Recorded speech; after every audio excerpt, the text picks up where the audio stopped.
దానికి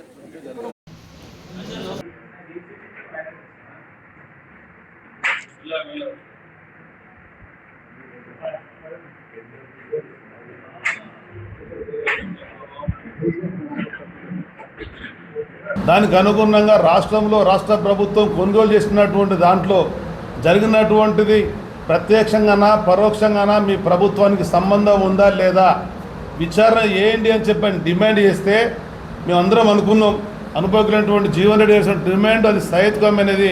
ఈ ప్రభుత్వం క్యాబినెట్లో చర్చిస్తే దానికి అనుగుణంగా నిర్ణయం చేస్తుందని చెప్పానంటే ఆ విధంగా విచారణ చేయకుండా ఇంకా మరింత రైతాంగాన్ని నట్టేట ముంచే విధంగా రైతు పండించినటువంటి పంటలన్నీ కూడా మేము కొనుగోలు చేయము, మేము చెప్పిన పంటలే వేయాలి, కేంద్ర ప్రభుత్వం ఇచ్చిన నిర్ణయానికి అనుగుణంగానే ముందుకెళ్లాలని చెప్పని రాష్ట్రంలోని రైతాంగానికి అనాథలుగా చూస్తుంటే మాత్రం ఎట్టి పరిస్థితుల్లో బీఆర్ఎస్ పార్టీ కేసీఆర్ గారి నాయకత్వంలో ఒప్పుకోదు. రైతాంగానికి అండగా ఉంటాం, పెద్ద ఎత్తున ఉద్యమిస్తాం. రేవంత్ రెడ్డి కాంగ్రెస్ ప్రభుత్వం మెడలు వస్తుదు ఈ రైతాంగాన్ని కాపాడుకునేటువంటి బాధ్యత బీఆర్ఎస్ పార్టీ తీసుకుంటుంది. రాష్ట్ర రైతాంగం అంతా కూడా ధైర్యంగా ఉండాలని చెప్పాలి. ఈ రాష్ట్రంలో నేటి వరకు ఈ కాంగ్రెస్ ప్రభుత్వ పరిపాలనలో దాదాపు 7,600 మందికి రైతు బీమా రానటువంటి పరిస్థితి, దాదాపు 20,000 కోట్లు మోసం చేసినటువంటి పరిస్థితి. ఈ మధ్యన సోదరులు హరీష్ రావు గారు ఎగవేతల రేవంత్ రెడ్డి అని చెప్పంటే కేసు పెట్టినటువంటి పరిస్థితి. ఎగ్గొట్టినలో ఎగబెట్టకపోతే ఏమంటారు?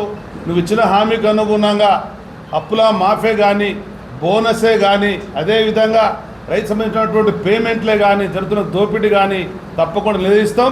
ఎన్ని కేసులు పెట్టినా బీఆర్ఎస్ పార్టీ వెనుకడిగే సమస్య లేదు. బీఆర్ఎస్ పార్టీ మొక్కవోని ధైర్యంతో పెద్దలు కేసీఆర్ గారు కేటీఆర్ గారు స్పష్టంగా చెప్పడం జరిగింది. రైతాంగానికి అండగా ఉంటాం, ధైర్యం చెప్పండి.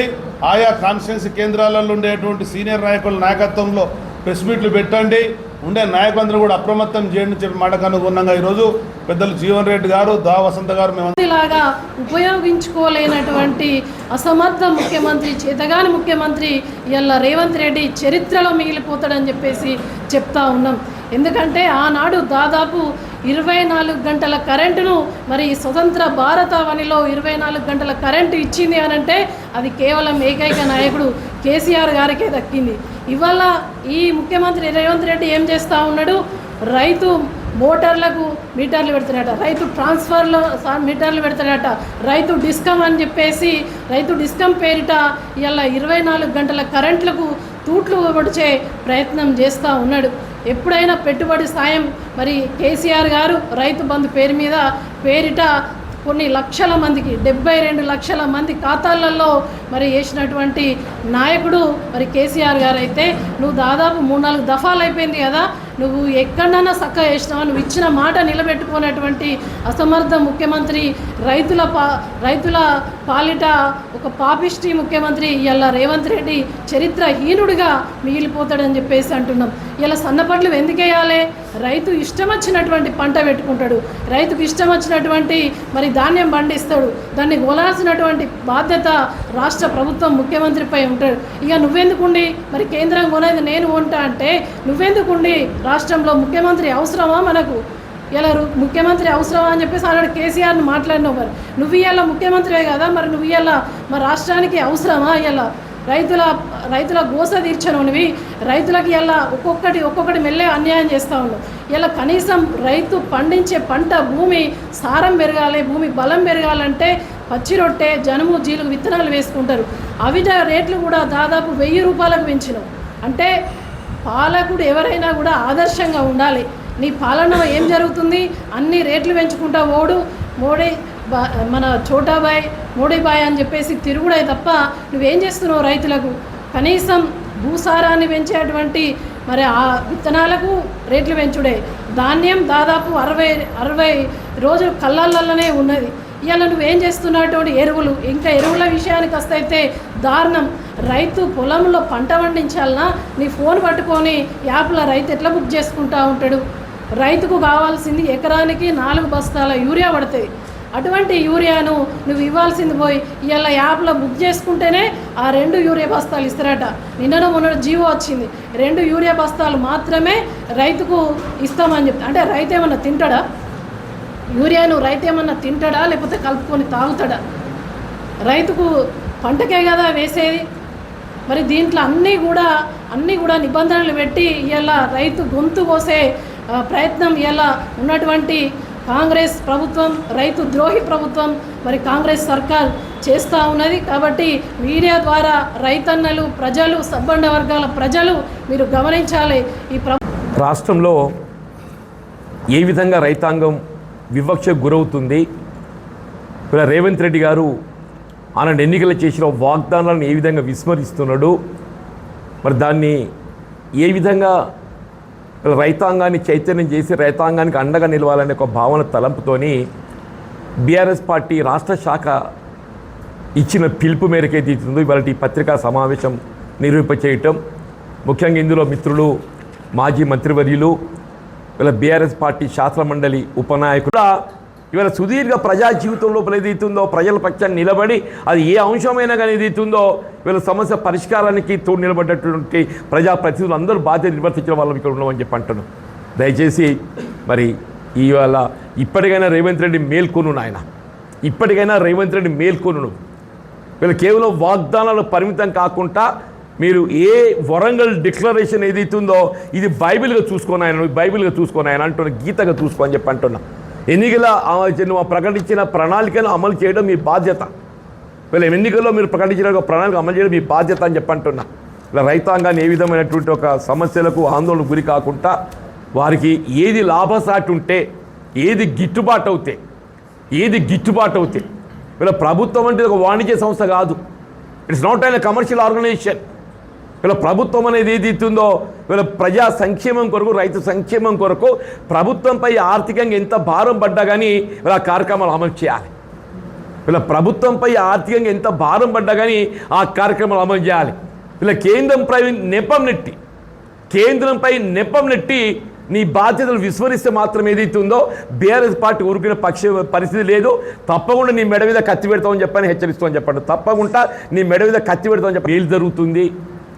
వీళ్ళ గత ప్రభుత్వం కంటే మెరుగైన పాలన ఇస్తుంది కాంగ్రెస్ పార్టీ అనే భావనతోని ఆనాడు ఏది ఇస్తుందో మరి కాంగ్రెస్ పార్టీ బలోపేతం కానీ ఎన్నికల ప్రణాళిక రూపొందించడానికి పాటుపడడం జరిగింది. కానీ వాస్తవంగా ఏది ఇస్తుందో మీరు మెరుగైన పాలన కాదు కదా, ఉన్నదానికి తిలోదకాలు పెట్టడం. అంటే ఆనాడు కేసీఆర్ గారు అమలు చేసినటువంటి ఒక రైతు సంక్షేమ కార్యక్రమాలు ఏవి కూడా అమలు చేయకుండా మధ్యలో నిలిపివేసి రైతాంగానికి ఇక్కట్లు గురి చేస్తుంటే మరి వాళ్ళు ఏదైతుందో నాలాంటి వాడు సుదీర్ఘ అనుబంధం ఉన్నటువంటి నాయకుని గుడి వల్ల కాంగ్రెస్ పార్టీ వీడి ఈ రాష్ట్రానికి కేవలం కేసీఆర్ గారి నాయకత్వం మాత్రమే వీళ్ళ రక్షణ. ఈ రాష్ట్రాన్ని పునరుద్ధరింపబడాలంటే కేసీఆర్ గారి నాయకత్వంతో మాత్రమే సాధ్యమవుతుందని చెప్పని వాళ్ళు బీఆర్ఎస్ పార్టీలో చేయడం జరిగిందని చెప్పి అంటున్నాం. వరంగల్ డిక్లరేషన్ ప్రధానమని చెప్పి అంటున్నాం. రాష్ట్రంలో కాంగ్రెస్ ప్రభుత్వం అధికారం రావటంలో వరంగల్ డిక్లరేషన్ ఏదైతే రాహుల్ గాంధీ గారు వచ్చి ప్రకటన చేసిండు, అందులో ప్రధానమైనటువంటి అప్పు ఎంతున్నా కానీ 2 లక్షల రూపాయల వరకు రుణమాఫీ చేస్తామని చెప్పాను. అప్పు ఎంతున్నా కానీ 2 లక్షల రూపాయల వరకు రుణమాఫీ చేస్తామని చెప్పాను. చివరికి ఏమైపోయింది కదంటే అది 2 లక్షలకే పరిమితం చేసి ఆ 2 లక్షల రూపాయలు కూడా పూర్తి స్థాయి లోపల రుణమాఫీ చేయలేకపోవడంతో సగం మంది ఇవాళ అప్పు పొందిన వాళ్ళు ఇంకా అట్లే అప్పుల బాధలు అనుభవిస్తున్నారని చెప్పి అంటున్నాం. ముఖ్యంగా వరి ధాన్యం సేకరణకు సంబంధించి అది ఏ రకమైన కానివ్వండి కాక 500 రూపాయలు బోనస్ కల్పిస్తామని చెప్పాను. అది ఏ రకమైన 500 రూపాయలు బోనస్ కల్పిస్తామని చెప్పాను. అది ఏం చేసిండు, అది ఏ రకమైన పక్కన పెట్టి కేవలం సన్న రకాలు అన్నాడు. ఆ సన్న రకాలు గతంలో ఏదైతుందో 33 రకాలని చెప్పని ఇదే ప్రభుత్వం నోటిఫై చేసింది. ఇవాళ ఏమంటుండు 33 రకాలకి 26 రకాలు తగ్గించి కేవలం 7 రకాలకు మాత్రమే వీటికైతే మార్కెట్లో డిమాండ్ ఉందో నేను వాటికి మాత్రమే బోనస్ చెల్లిస్తా అని చెప్పి అంటాడా. నాకు నిజంగా ఆశ్చర్యమే. మార్కెట్లో డిమాండ్ ఉందని నువ్వేందులో బోనస్ ఇచ్చేది? మార్కెట్లో డిమాండ్ ఉన్న రకం ఆటోమేటిక్గా మార్కెట్లో అమ్ముడు పోతుంది.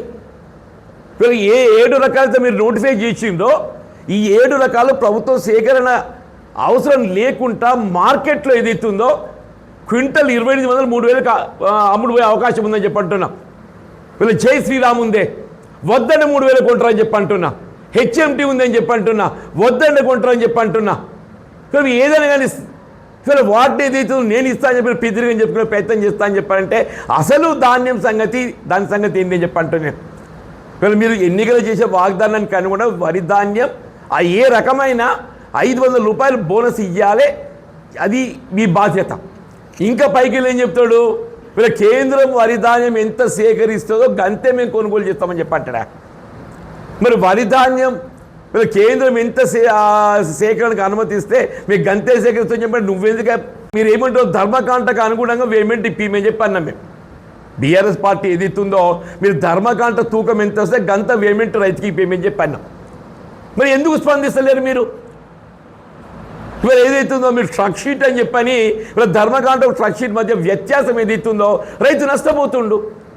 అది భర్తీ చేయాల్సిన బాధ్యత ఇవాళ ప్రభుత్వంపై ఉంటుందని చెప్పి అంటున్నారు. దాని గురించి స్పందన లేదు అసలు. ఇవాళ ఇప్పుడు ఏదైతుందో ఇవాళ పునాస ఆరంభమైంది, మురుగశీల కార్తీ వెళ్ళిపోతుందని చెప్పి అంటున్నాం.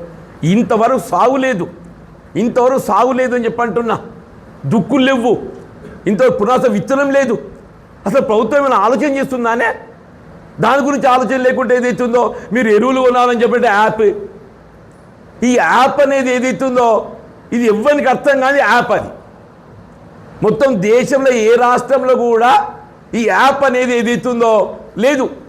కేవలం తెలంగాణ రాష్ట్రంలో మాత్రమే ఏదైతుందో ఈ యాప్ను ఇక్కడ అమలు తెచ్చిండు. ఎందుకు తెచ్చిండో మరి ఆయనకే తెలియాలి. ఈ యాప్ ఎందుకు అమలు తెచ్చిండో ఆయనకే తెలియాలి.